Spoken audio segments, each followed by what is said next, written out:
Hey, welcome to the February 3rd, 2025 special meeting for the Everett Housing Board of Commissioners. I'd like to call the meeting to order and do roll call. Vice Chair Andrews? Okay, I saw her. No. Yeah. Commissioner Burgess? Here. Commissioner Manziel? Present. Commissioner Perez? Yes. And Commissioner Trainor is absent Yeah, today. and he extensive apologies. He has done will be a working busy for his trade. Yes. Okay, so we're going to start with comments from program participant Jimmy Castro. He's in attendance today and has requested 2 to 3 minutes to speak to the commissioners. And I'm going to invite you to do so now. My name is Jimmy Castro, voucher A. I've been 8 years, 5 years in St. Morgan, 3 years in Lacey, and 8 months here in Everett. Since World War I, HUD and the Housing Authority has been gassing people to the best of my knowledge. Okay, this is crimes against humanity, and this is bad. And I've had 5 years in St. Morgan, 3 years in Lacey, and 8 months here in Everett, gassing me. Okay. I was in the university in San Francisco in the late 60s, early 70s, the Vietnam era. So I was an athlete then, and so I didn't participate in student demonstrations and riots. But today, I'm about ready to go out on the street and stop this gassing. Okay, this crime's against humanity. It's not good. You know what the penalty is? It's execution. Saddam Hussein and Milosevic have been executed for it, and now they're going after Putin. Okay, so this is something that I'm kind of concerned about. We had a war door here out front, but they got rid of it. Now they got a glass door. I don't know if you guys know in City Hall, they have a lockdown now. The elevators are swiping. It looks like they're going to have the same kind of war door there. So these are the only things that I wanted to speak out about. And the last thing on the document that I gave to you guys, I also gave to the City Council of Everett. And that is all money paid out now immediately to Jimmy Castro. That's all I had. Thank you. Thank you. Mr. Castro, did you say you wanted to stay for the whole meeting? Oh, yes, I'd like to stay. Okay. Yeah. Thank you. I just want to make sure if you needed to find your way back out. I'll find it. Okay. Thanks. Thank you. Okay, so now we're going to go and reappoint Jim Burgess. So the city has appointed Mr. Burgess an extension to the appointment by 1 year, expiring October 6th, 2025. And we're going to administer the oath today to formalize this appointment. So I'm going to read and then have you repeat each segment. Okay. I do solemnly swear I do solemnly swear that I will support the Constitution of the United States that I will support the Constitution of the United States and the Constitution of the State of Washington, and the Constitution of the State of Washington, and that I will faithfully discharge the duties of the office of Commissioner and that I will faithfully discharge the duties of the office of the Commissioner of the Housing Authority of the City of Everett, Washington, of the Housing Authority of the City of the Housing Authority of the City of Everett, Washington, according to the best of my ability. according to the best of my ability. Thank you. And then Commissioner Burgess, if you want to just wet sign and make sure that gets back to me and Heather, then archives. Thanks. Perfect. So next on the agenda is the item for individual consideration, resolution number 1607, authorizing the executive director to sign the collective bargaining agreement with ASPE.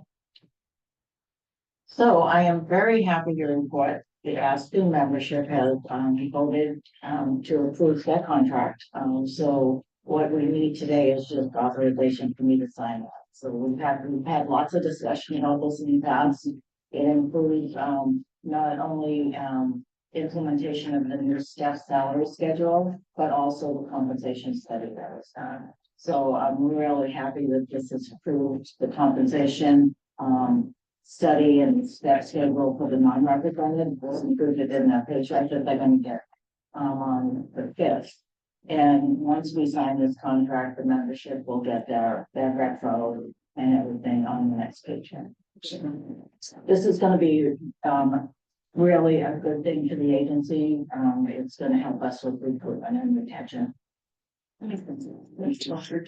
Second. Call for a motion. Motion? Second. Yes, okay, all those in favor? Aye. Any Aye. against? Okay, good. Okay, we're good. Motion passes. Next on the agenda, we have a site visit with the staff from the Seattle HUD office. Welcome. And please introduce yourself. Well, thank you guys for having us. We were able to tackle the weather and make it. I'm Janice King Dunbar. I'm Director for the Seattle Office of Public Housing.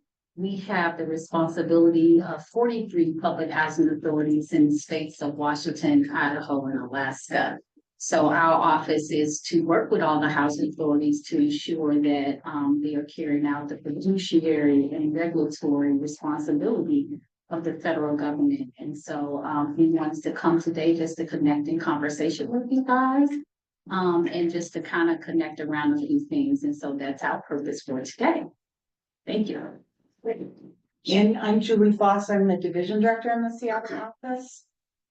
And I'm Crystal Simpson. I'm the portfolio management specialist, and Everett is in my portfolio. Great, so I thought that, first of all, it's really nice to see you all in person. Yeah. That's been my interaction with them at this point. And I thought it might be really helpful to just kind of step through some of the changes that have gone on, HUD and EHA, because there's been a lot of them that kind of what I look at as an agency in transition.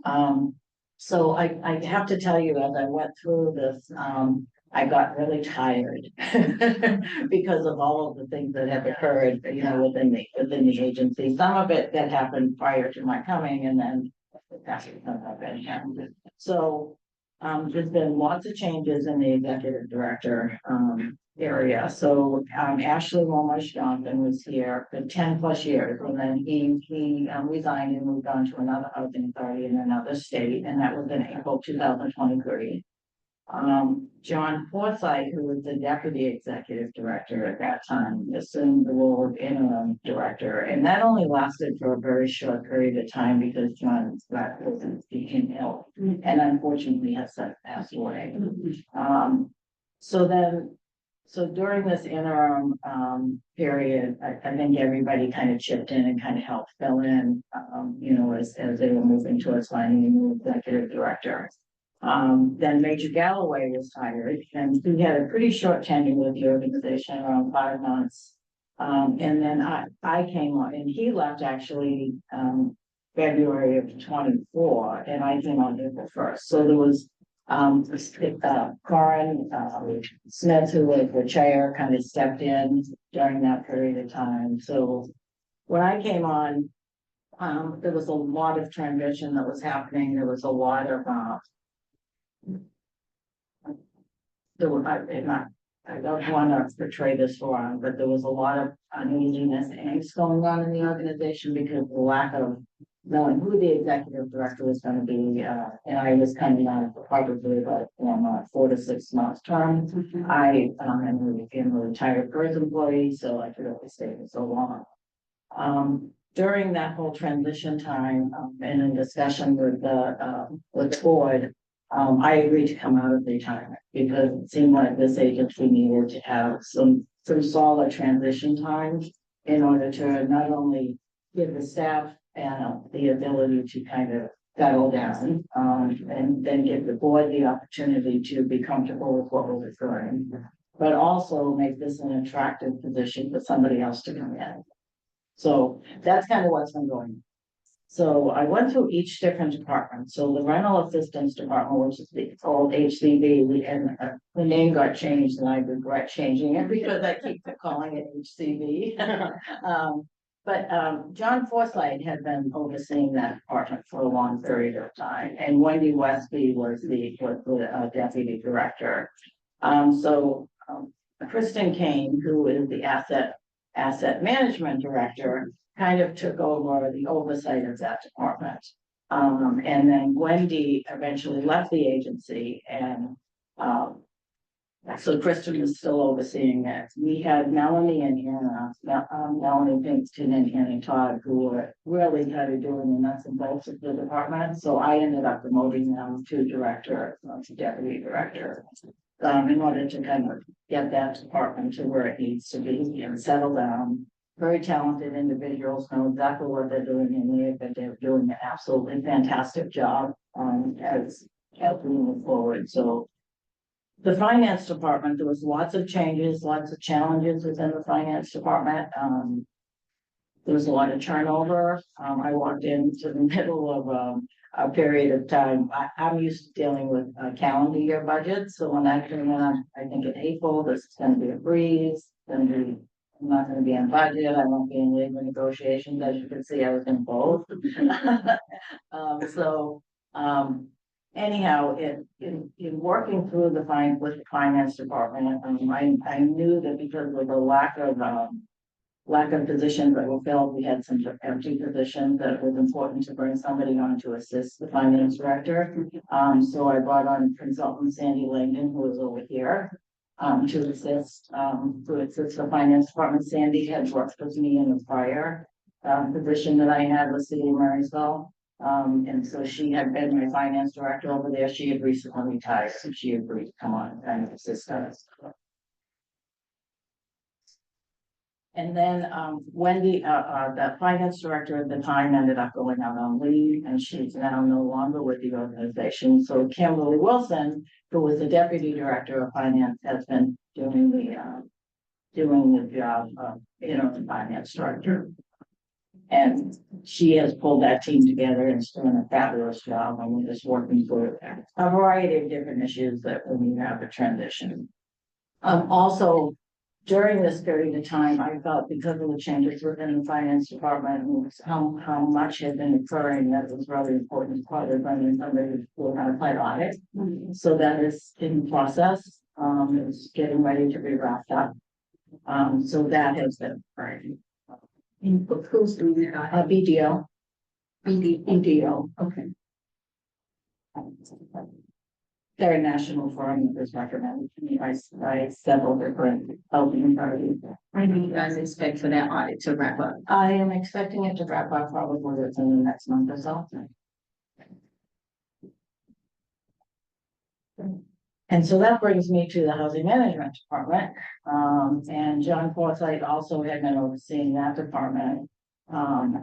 So when John left and Major was in, South Ware was put in as and she is currently the deputy director of asset management. She was put in that position. Cal was actually on the screen today. So she was put down in that area to help them during the transition. Because of the movement of everybody, and my concern about development and also concern about asset management, once we put Melanie and Anna in as deputy director of HCB, I decided that it was time to move Kristen back into the asset management because I'm concerned about that one. They paid attention to. So she's back in her seat. Cal was moved back into her seat as deputy director of asset management, and Linda Baines was put in as acting director or interim director of housing management. We recently hired a very talented young woman, Erica Diaz, and she will be starting on February 24th. She used to work at EHA and left us about 5 years ago. And so she will be returning. And she has the wealth of knowledge and experience, not only within facilities and housing management, but also outside the organization and within the community. She's extremely well thought of within the community and has lots of interaction with a variety of outside agencies as well as the city corporate. So that leaves me now with human resources. And so, you sure can. So I know you guys had a number of projects in the works, so I would like to get the status of all these projects, where it is, what y'all building. Mhm. I think we need to get a good sense of kind of where you are with that. I know that there's been some movement in staff, but I think the projects and the money that's involved. Okay. We gotta get a good sense of where that is, because that's really important to us in HUD. And so and it's a lot of moving parts when you have all these different projects, and I just need to get a good sense that that's stable. Okay. And where we can kind of support you. So I just want everyone to know, I'm gonna ask a lot of questions, but the questions is in partnership. It's not in adversarial. I want you guys to understand that we're here to support you, because your success is our success. So I know sometimes when the feds come, people like, like, oh, why the feds coming? But we're, really my office is really about training and technical assistance. And when you have major projects with a lot of money going involved with a lot of different people, a lot of things can fall through the cracks. And especially if you got a large turnover of staff. And so I need to get a good sense today where those projects are and where the gaps are in that. So, okay. So that's one. Also, I kind of also, before you finish, I also want to know some of the pieces where you have people in acting positions, kind of want to know the projection of when that's going to stabilize as well. So, okay, but the key is around the project. Sure. And you don't have to right now today, but that is something that I definitely want to have a follow-up meeting so we can get a good sense of that. Yeah, we can give you kind of a light picture on where they are. Okay. We've been spending a lot of time on all the projects in a variety of different areas, And a lot of PPDs were, accounted to me. Yeah, so yeah, I have a good sense of all of the spending.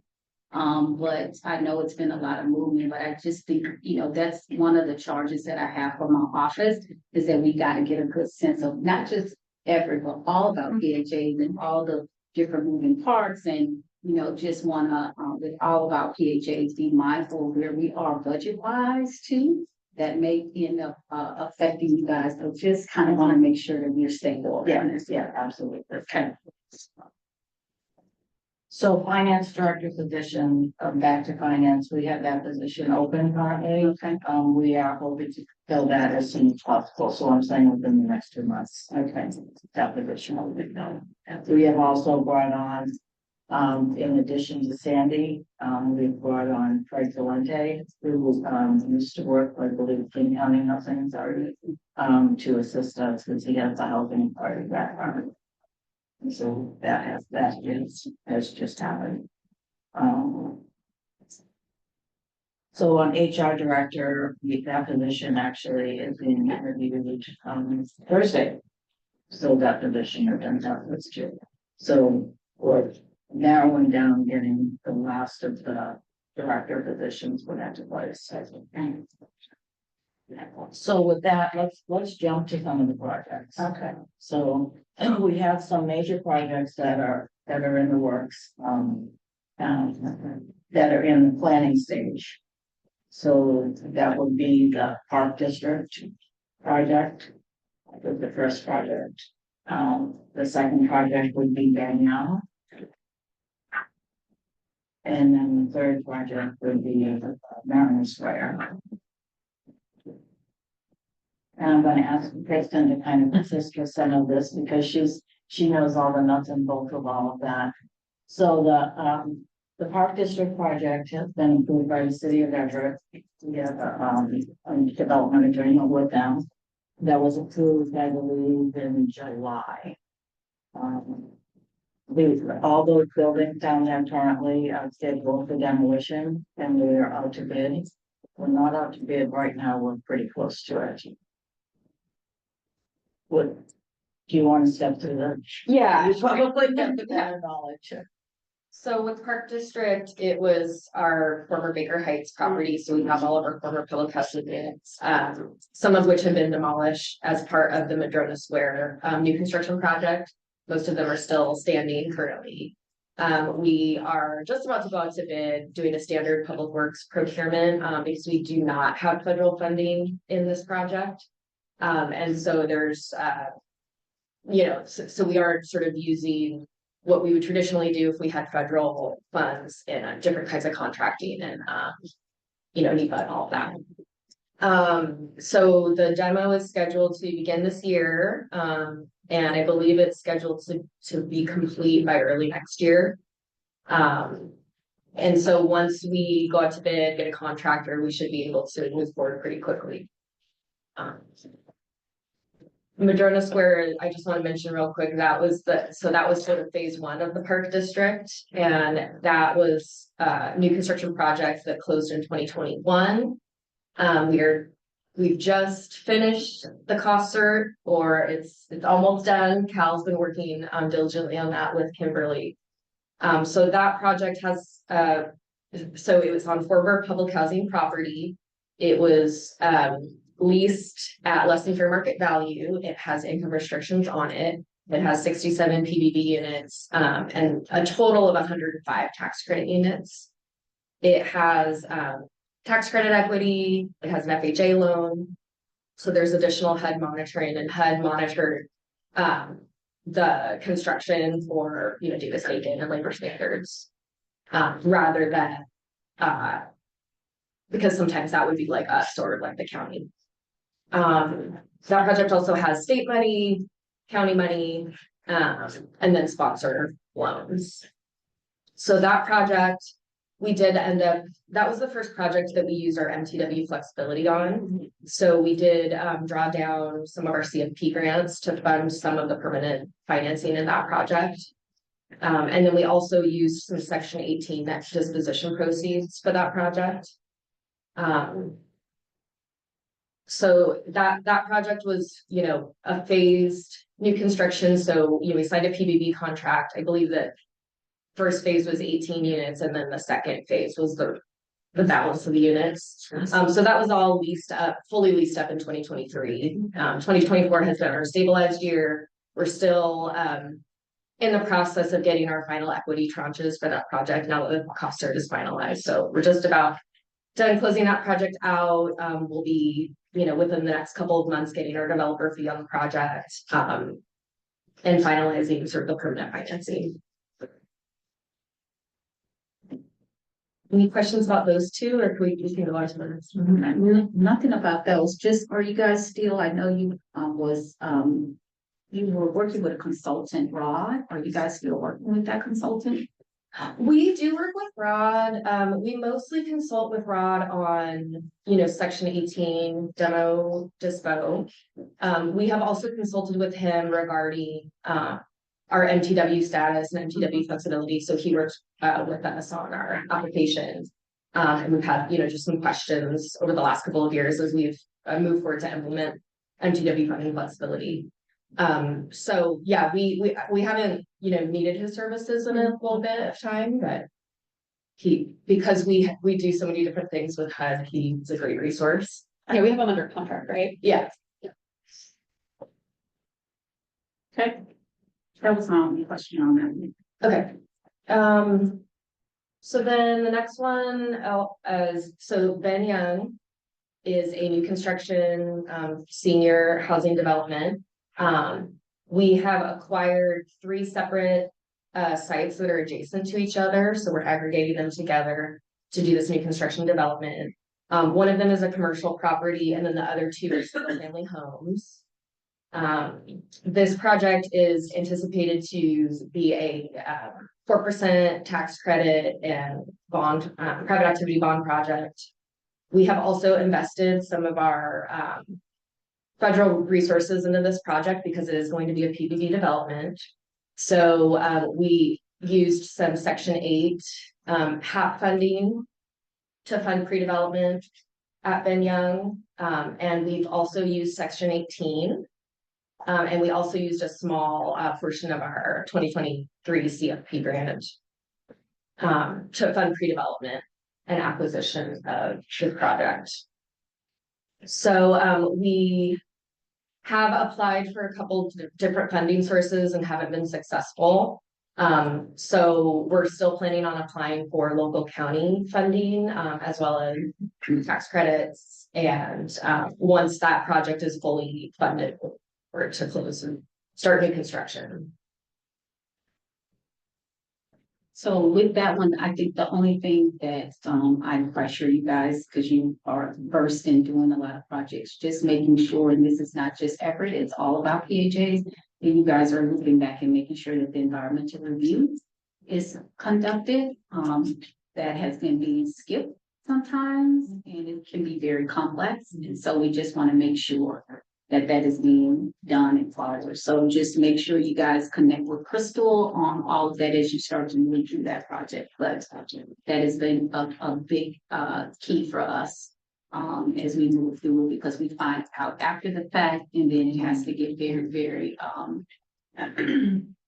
we got to go back to headquarters and people have to look at it, and then the environmental officer have to get involved. It just gets it gets to be a little murky. So let's just be in conversation as you guys move through that project to make sure that you're not moving forward without having that environmental review done. Yeah, we have already received environmental clearance on Ben Young, so we already have that approved. And it went through our office? Mhm. Okay, I just want to make sure. Okay. And so that one, we do have an anticipated, the county was the responsible entity, but you know, it still goes, you know, you sign the authorization for release. Sorry, I just lost my train of thought. So we've awarded, or we anticipate awarding PDVs to the project, but we haven't done an award yet. But when we've been working with Crystal on this one, because as part of our corrective action plan from years ago, the next PDD project that we did, we would work closely with the field office on. So we've been having Crystal and Melanie and myself have been having regular check-in meetings on Minion at each stage of the process. And so, you know, prior to awarding the project, we'll meet with Crystal again.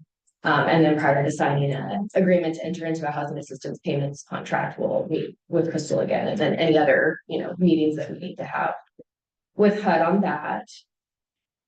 And we know that, you know, the environmental clearance is one of the requirements for us to be able to sign an EHA on the project.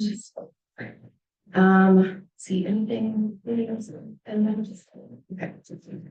And then Mariner Square. So Mariner Square is another new construction development project that we have in the works.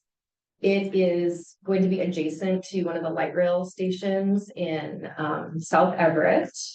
It is a partnership with Snow Owl Library. So there'll be a library in the development as well as affordable housing.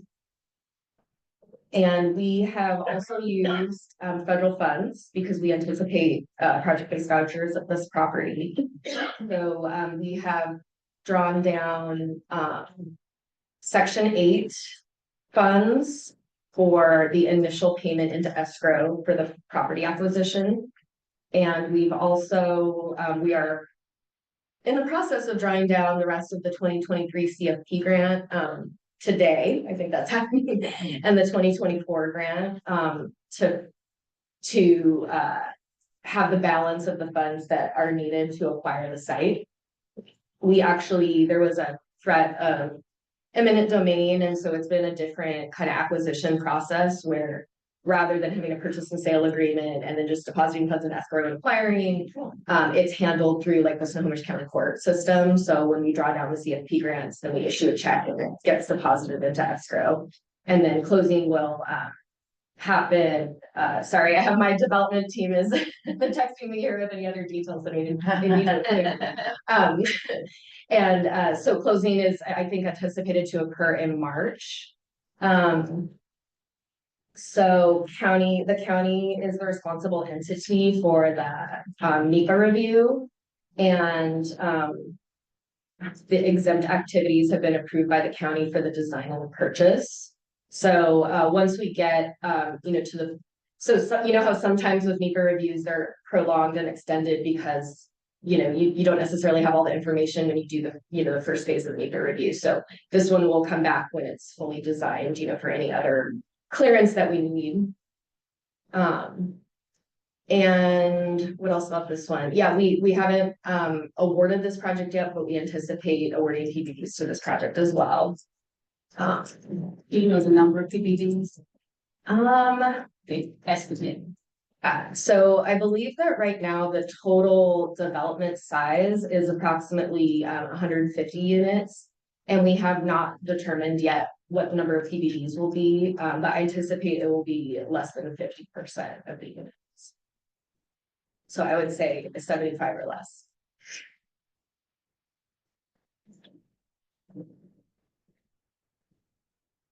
And then one other thing I'll just mention, it's not a development project, but we did implement our first local non-traditional activity as part of our MTW flexibility. So once we had that approved by the MTW office, we have been using our Section 8 HAP to help fund supportive services at project-based voucher developments that EHA owns or controls.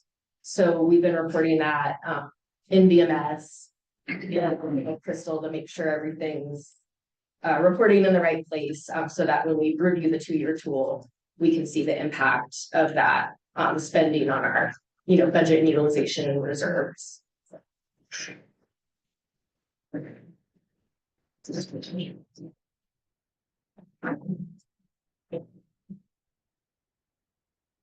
But my only question would be around the utilization of the Section 8 for initial payment and some of the other projects. I know you've been working to make sure the spending is within there, but is there any impact on being able to serve more individuals by using that half as down payment, or are you guys not seeing that at all?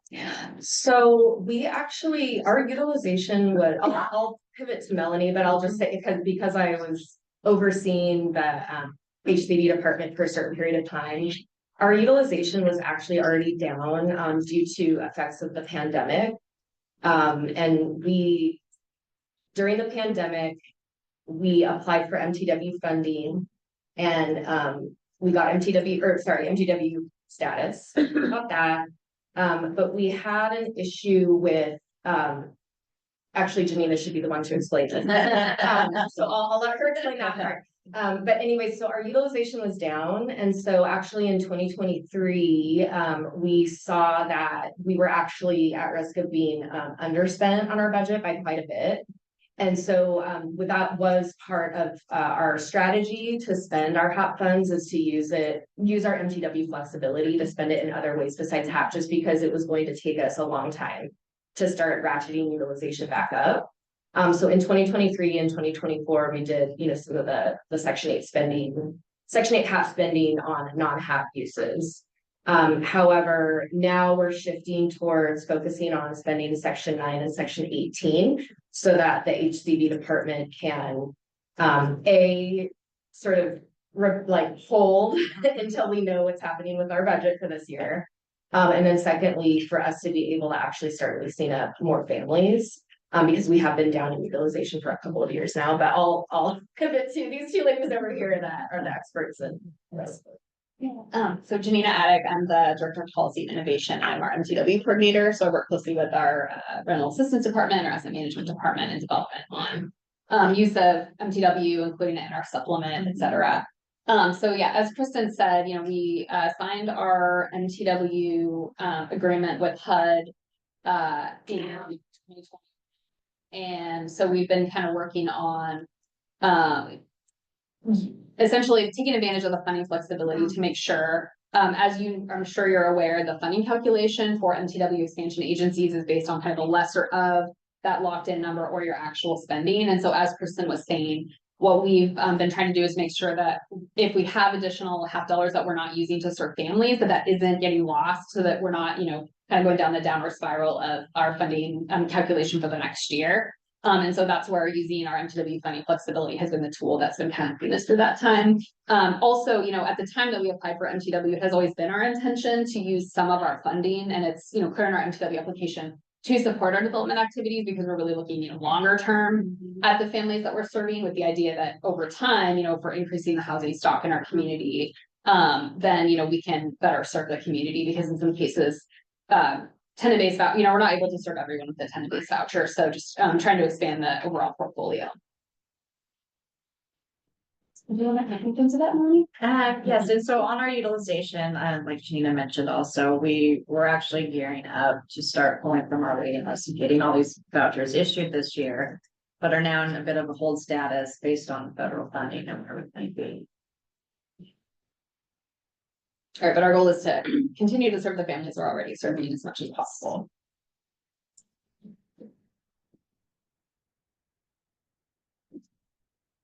There was only person hand. Can I say any addition? No.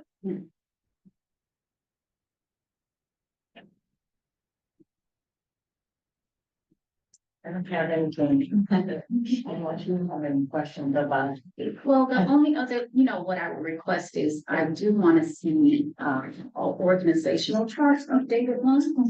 And then kind of all of those positions, so not today, but when you get a chance to shoot me the new org chart, anyone that's been hired in that chart, or who you're gonna bring on with contact information, just so we kind of know who the players are.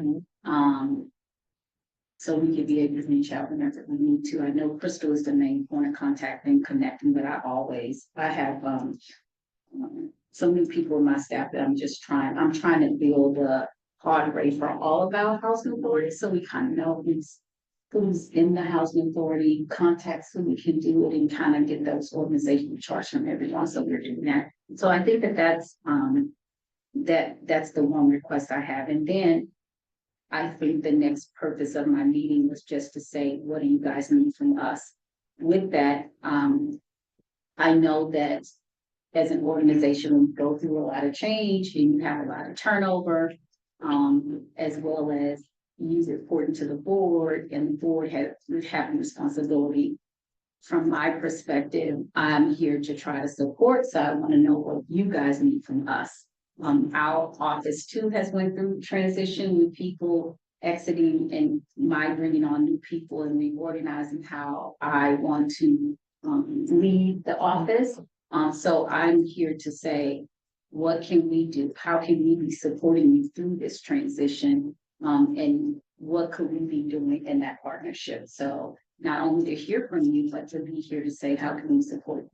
Yeah, I very much appreciate that. And I'd like to talk a little bit about the board and kind of our interaction with the board. So recently, in fact, I think George has a new manual there. The Policy and Innovation Department has put together a new manual for new board members. These are your responsibilities. This is what you do when you're a board member. When I came on, I didn't see a whole lot of that. So the other thing that we're doing is BGO is doing the audit. They are also going to be doing some training of the board members, so that they understand the fiduciary responsibilities and what they're supposed to be looking for, and the questions they're supposed to be asking. Janice, Julie, and Crystal, would you just like to please do this? And one of the things that, my communication with the board is every week. Jim contacting them every week with a little briefing. I follow up with a phone call. Do you have any questions? And when they don't have any questions, I say, come on, let me ask some questions. Because it's important that they understand what's going on, and they feel comfortable to ask questions. So I think, I don't know whether anyone wants to, they probably hear from me too much at times, but knowing what they had gone through prior to my arriving here, I felt that communication, understanding what was going on, extremely important. We do have excellent communication. According to the normal things. Yeah, there's an outline of weekly happenings here within the office and the organization, and then it's followed up with a phone call to just further expand on what those observations were and questions and things, coming through the pipeline and potential problems and potential positives and the communication has been outstanding. And so I would want to add, because I always am adding this just to make sure. So, just in the future, if there's any changes in the ED position, the board needs to contact us at HUD because we need to know who is running the agency, right? Because the board has the fiduciary and regulatory responsibility. So if Mary steps aside today or tomorrow, or whatever, in the interim, the board has to tell us what's going on. Because you have federal funds, so you have to tell us what's going on. And there was a period where we did not know in our office who was actually running anything, and we were trying to get communication. And so we need to do that. And then the other thing I just want to caution is that I think we had got some communication, and I don't know how accurate this was that someone on the board was going to be acting as the director. Whether that's myth or fact, just want to put it out there that the board cannot be the ED. So just, there's not a separation of authority. So you have to be able to appoint someone interim to be your executive director. That's just that's just, I like to educate and just let people have that education because there has to be a separation of duties because the board, you ultimately have the responsibility as the board for fiduciary and regulatory responsibilities, and then you being appointed an executive director to actually run things, but no one on the board can actually then step off the board, and because that's a conflict of interest. Yes. Right. Okay. So as caution, I just like to educate as we move forward, but you guys have to keep us informed. And so as soon as if someone on my staff is saying, "Oh, we don't know," oh, that's immediately. I'm not like, how you don't know? And so my staff come to me and I'm asking all the questions because I don't necessarily get involved with the day-to-day, but when I start to ask questions, and you can hear this from my staff, when I'm always be like, okay, I try to keep everything in our region, right? I'm always trying to not have it go to DC, right? And so I always tell it to my staff, like, I need to manage it here because when it goes up there, then I have to answer more questions than I don't want to, right? And then I have to ask y'all way more questions, right? And so I'm trying to keep it out of the paper and try to keep it from headquarters. And so that's when I'm going to definitely start to get involved. And so as the board, you have key responsibilities. I'd like to see that you guys have the handbook, that you are educating the board about their fiduciary responsibilities. So that's just me giving education and giving guidance on what should actually happen in the future.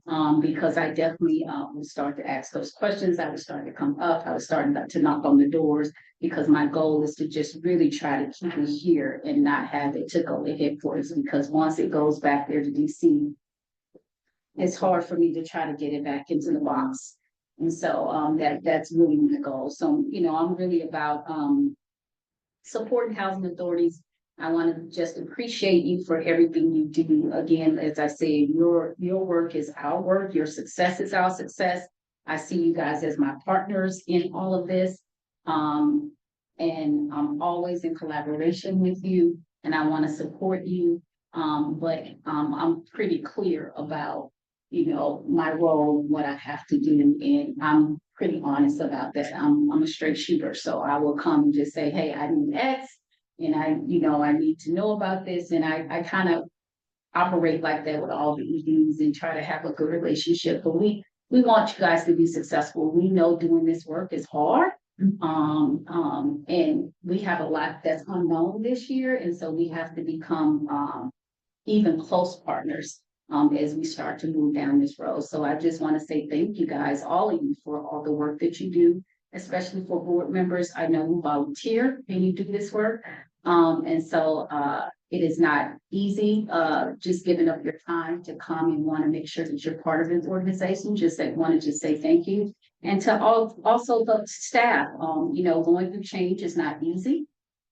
Having a lot of change is not easy. I myself have had to go through a lot of change in my office, and we continue to go through change. So I just want to say thank you for your service, because it's not, and it's even not easier when you're having multiple projects go on at the same time on top of all the change.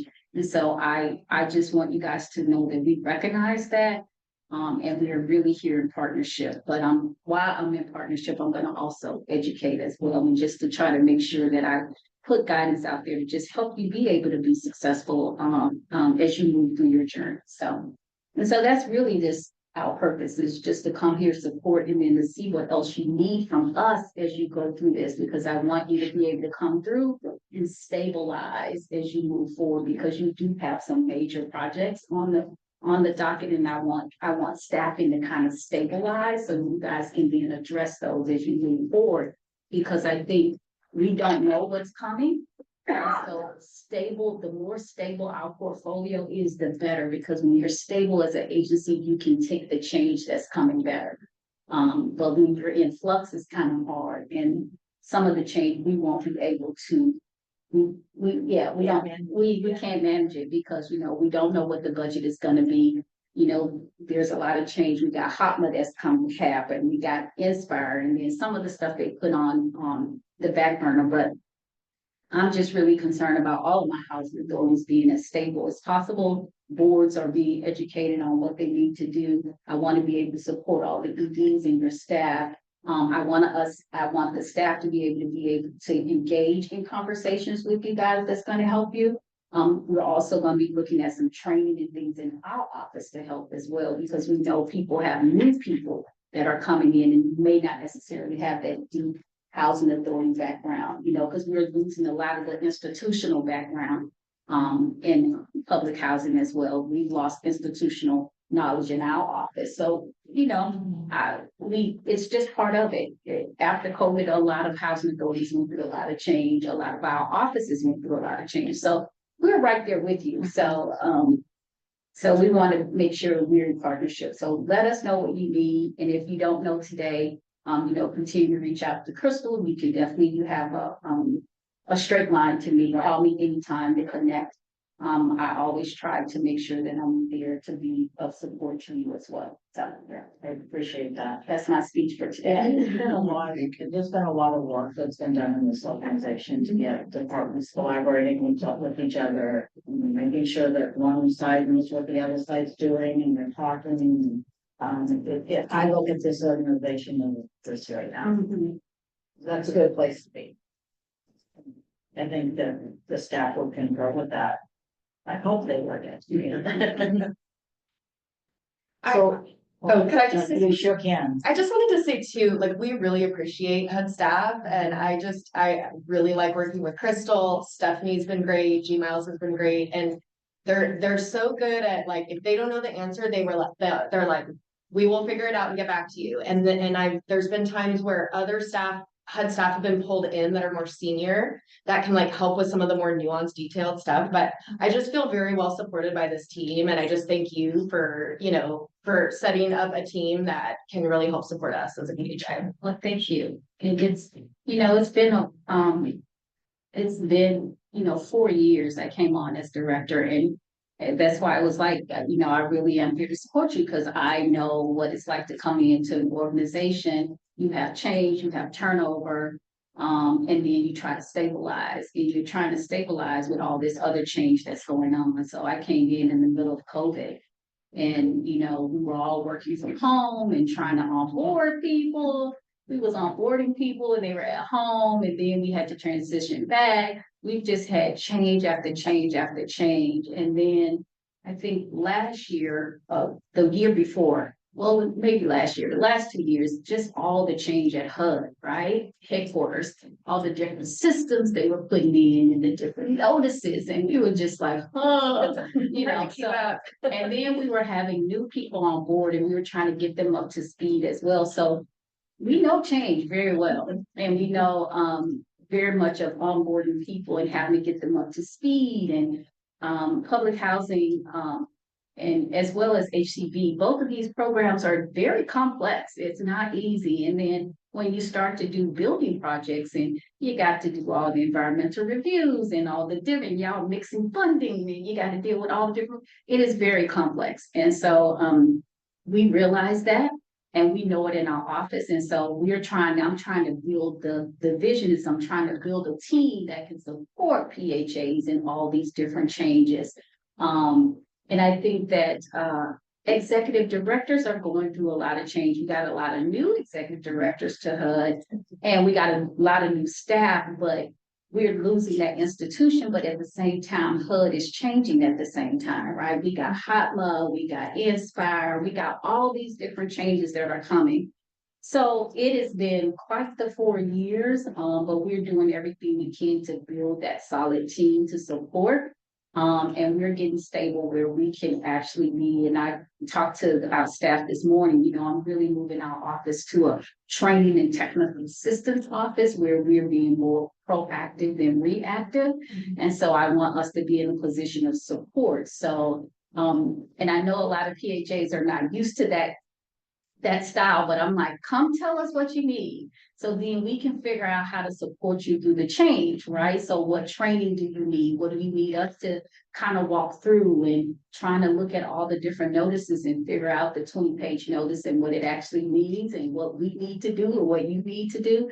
So all that kind of stuff. And so I think some of the key things that we've been doing is my fiscal staff, which I have 2, or now they should be connecting with your fiscal staff because they just had a meeting last Friday where I'm bringing all the fiscal counterparts together. And they're going to be meeting with them bi-monthly just to engage with them on all the reporting and things that they have questions so we can build up that cadre, because my goal is to create communities of practices where we can bring PHAs, because PHA staff as well as PHAs think they're the only one. And you guys are thinking, when you're going through, you like, we're the only one having this crisis. And it's like, no, all 43 of you guys together and talk. Because somebody has went through it and somebody can probably help you through it. And so if you got that problem, then I'm quite sure either King County don't have it or either Tacoma don't have it. Or, some of these, some other MTW has had it. So I need y'all to start talking with each other so who's had it. So my office is going to be the convener of conversation to do that. And so they had their inaugural meeting last Friday, I think so. And so I've asked our FAs to start doing that bi-monthly to bring all the fiscal people together to kind of start to look at that. Really start to figure out how we can get our audits in on time. So because every time you are either late in an audit or something, that triggers something. So then you got to be on these lists, and then we got to come and do a plan with you, and then we got, so I'm like, we could be probably spending our time doing something else better than that. So let's try to see if we can get ahead of that, right? So that's where I'm going. And then even with the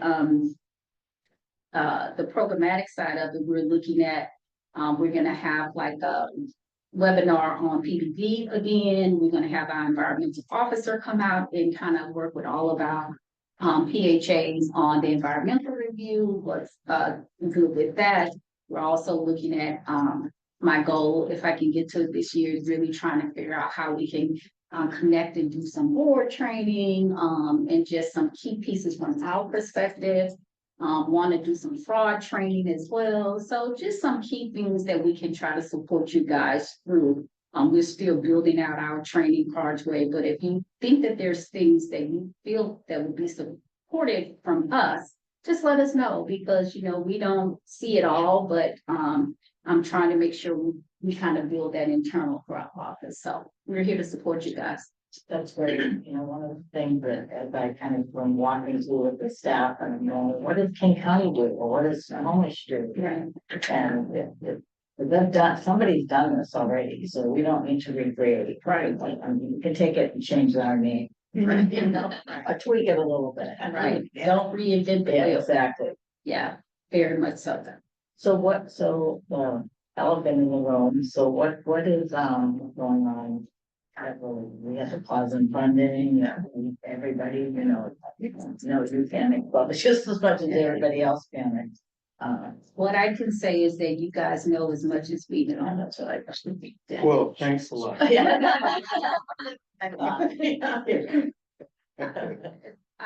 My understanding is that funding has been turned back on.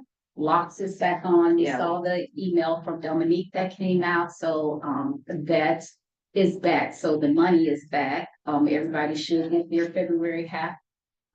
So that was the last communication we got last Friday. So as far as we're concerned, that the funding is moving forward. Have not received any other additional information.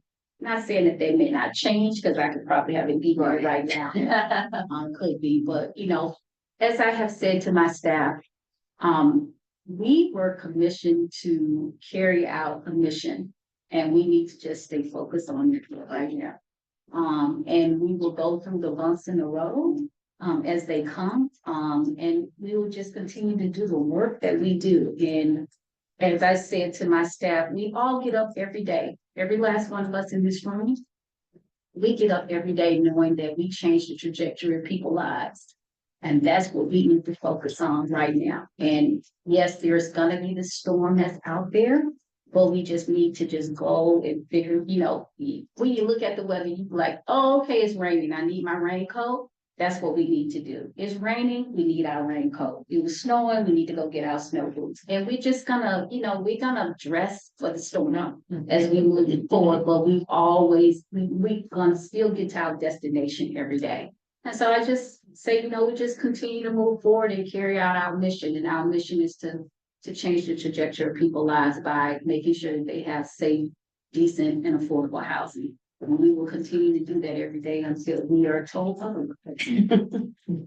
Yeah. Well, we're doing the same thing. Yeah. And we have drawn down all the money that we possibly can. And just know that we will communicate when we we can. As soon as we hear something, I send out emails to all the EBs saying, hey, please pause. Yeah. Or this where we're, as soon as I get it, I'm just trying to let you guys know where we at, and then Dominique, whatever happens, we'll send out emails. So just stay close to your emails as we go through this. But just keep focused on your mission. Thank you. And if there's anything else you need from us, just let us know. We have a pretty strong team here. Nothing else at this time, but again, let us know how we can be supportive of you. I want to come up today just to be in person and to have this conversation in person, and to connect. And we're trying to make sure we get out and do outside visits, and not just come when there's a monitoring review or something of that nature. But just to get out and do face-to-face meetings. But we're here to support you guys, and we want you to be stable, and we want you to get through this transition. And I think the only other question I had was, what is the status of your executive director position? Where are you guys in that? So currently, I'm under contract for August 31st. Okay. And so the board is getting ready to meet with the search firm to start that process. That's that. And the plan would be that there is some kind of transition with both of us on board at the same time. And yeah, You guys just keep us up to date on where you are. absolutely. That's it. That's all I have. Unless there's more for us. No, I think it's been really good to see you all in person. Yeah. Well, thank you guys for your service and Thank you. continue to do great work. And I think that. Thank you. Thank you for being here. There's some, things like that, they are going the way. I never did not have confidence. I totally, fully have confidence in all our PHAs. I knew things were operating and functioning. As director, I'm gonna always connect and kind of figure out what's going on. Definitely if things come into my inbox, I'm gonna reach out. But I have full confidence in all of our PHAs and the great work that you do. I just want to connect to connect and just to figure, really it's about support. I want to be able to come in, collaboration. I'm really big on that. I'm really big on communication. And so it never not having confidence at all. Just want to just connect in conversation and say, how can we be of support to you as you go through this transition? Because no matter what, I think stories are always, when you have a lot of transition, you have a lot of people that are exiting, there can be two stories on both sides of it. And so no matter what, it can, people always see that as a negative. Sometimes I don't necessarily see that as a negative. It can also be a positive too. And so I just wanted to just come up and connect and be able to figure out where you guys are. I know I have full confidence in my staff that are connecting with your staff every day, but I just like to come up and just say, hey, where are you? Let's connect. What do you need from us? So I just like to do that, but I have full confidence that you guys are gonna be able to move forward. Great, great. All right, thank you guys. Have a great day. Thanks for having us. That's it. The next scheduled meeting is Monday, February 24th at noon. So we'll call for a motion to adjourn. Second. Hey, all those in favor? Hi. Move it. Okay, meeting is adjourned. Thanks for your time. Thank you. Thank you. Thank you. Thank you, Hud. Thank you, folks.